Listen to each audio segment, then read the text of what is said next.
बिस्मिल्लाहिर्रहमानिर्रहीम।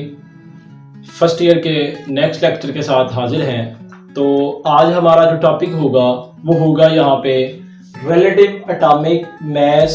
आपके पास जो है आज का हमारा लेक्चर होगा। अब इसमें हमने पढ़ना क्या है, इसमें हम पढ़ेंगे इसकी एक तो डेफिनेशन और उसके अलावा उसकी कुछ हिस्ट्री, और हिस्ट्री के बाद एक शॉर्ट क्वेश्चन आता है कि why we use relative atomic mass unit जो है, या why we use relative atomic mass scale जो है उसको हम यहाँ पे यूज क्यों करते हैं। छोटा सा टॉपिक और इंतहाई दिलचस्प आपके पास ये जो टॉपिक है। और अगर यहाँ से कोई क्वेश्चन आए तो 2 नंबर का शॉर्ट क्वेश्चन आपके पास यहाँ पे आता है जिसको हम यहाँ पे पढ़ेंगे। तो सबसे पहले इसकी हम डेफिनेशन को देखते हैं। तो डेफिनेशन आसान तरीन, मगर उससे पहले एक टर्म को हमने यहाँ पे देखना है। टर्म कुछ यूं है, मास। What is mass? किसी भी चीज का वेट, किसी भी चीज का वजन, ठीक है, उसे हम कहते हैं मास।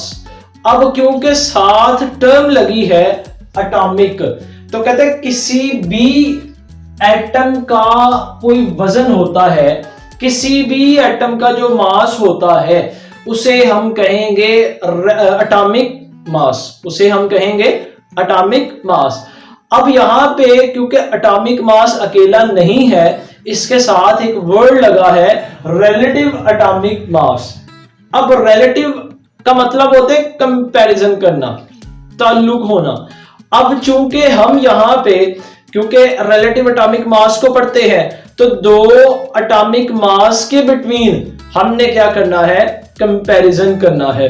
तो यहां पे कहता है रिलेटिव एटॉमिक मास, तो एक को हम स्टैंडर्ड रखेंगे, दूसरा हम मालूम करने के लिए उसके साथ हम उसका कंपैरिजन करवाएंगे, तो जिसे आप कहोगे रिलेटिव एटॉमिक मास।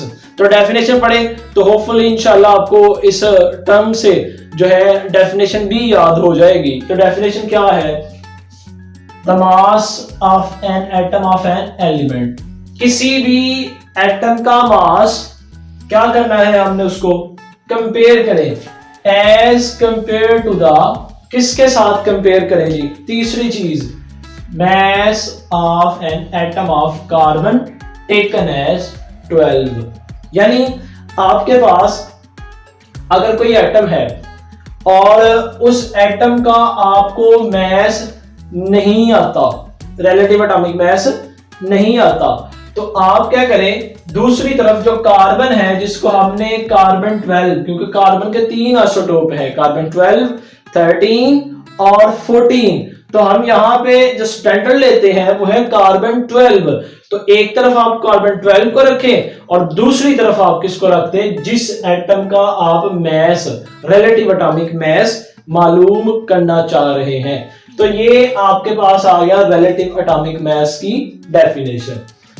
अब इसमें जो इसकी हिस्ट्री है, हिस्ट्री के हवाले से कहते हैं 1911 में एवोगैड्रोस ने सुजेशन ये दी कि आप जो है एक तरफ ऐसे एटम का मास रखें जो आपको मालूम है, और दूसरी तरफ आप ऐसे एटम का मास रखें जो आपने फाइंड करना है। तो आप क्या करोगे, यहां पे उसका रिलेटिव एटॉमिक मास जो है वो निकाल लोगे। और यही जो सुजेशन है ये बेस बनी रिलेटिव एटॉमिक मास के ऊपर मजीद वर्क करने के हवाले से।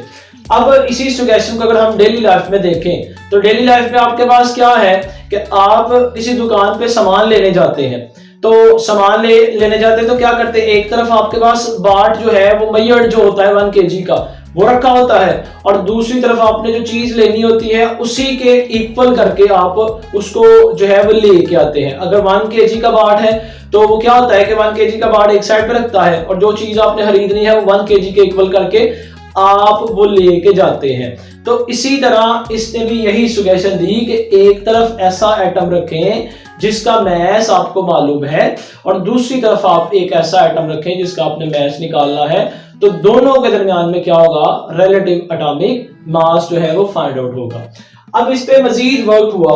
कहते हैं जॉन डाल्टन, उसने क्या किया, इस सुजेशन को देखते हुए उसने हाइड्रोजन 1 को, तो कहते हैं हाइड्रोजन 1 को उसने क्या किया, यहाँ पे एज अ स्टैंडर्ड रख दिया। दूसरा जो काम हुआ इस हिस्ट्री के अंदर वो हाइड्रोजन को स्टैंडर्ड किया गया। कहते हैं उसके बाद सबसे पहले तो हाइड्रोजन को रखा गया था, उसके बाद नेक्स्ट आपके पास क्या है कि ऑक्सीजन को भी एज अ स्टैंडर्ड पुट किया गया। थर्ड वन जो है फर्स्ट पे सुगेशन, दूसरे में आपके पास क्या है हाइड्रोजन को स्टैंडर्ड रखा गया। थर्ड वन क्या किया गया स्टैंडर्ड, उसमें आपके पास ऑक्सीजन जो है उसको एज अ स्टैंडर्ड यहाँ पे पुट कर दिया गया। उसके बाद जब आपने ऑक्सीजन को स्टैंडर्ड रखा कुछ देर ऑक्सीजन जो है वो आपके पास स्टैंडर्ड चलती गई।